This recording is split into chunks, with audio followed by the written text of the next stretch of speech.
ang buhay at kabuhayan, kaya naman kailangan ng paghandaan. Maging handa, maging alerto,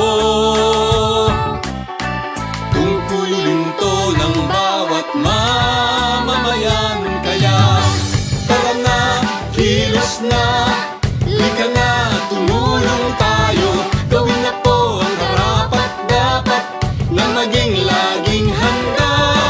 Tara na, kilos na, lika na, tumulong tayo. Gawin na po ang karapat-dapat na maging laging handa.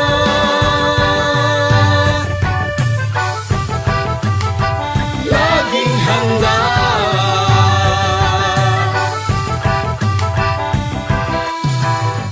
Kalamidad ay maaasahang darating Sa di inaasahang oras, kaya naman hindi na dapat hintayin. Unahan na habang di pa natataranta. maging handa, maging alerto,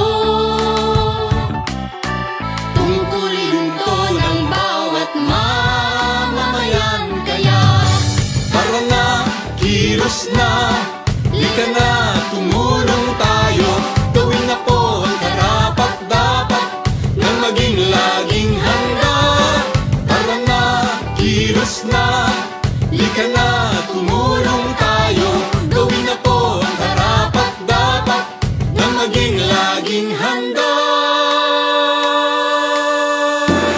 Suriin mo mabuti ang iyong kapaligiran. Saan ka ba nakatira? Diyan ba ay bumabaha? Tuwing gamot, pagkain, kumot, pang sindi, first aid kit, mga gamit panligtas ng buhay dapat mabitbit. At sakaling lumindol o sumabog ang duga, meron bang madadaanan palayo sa kasawian? Panahon na ay malupit at ang hangin hagupit.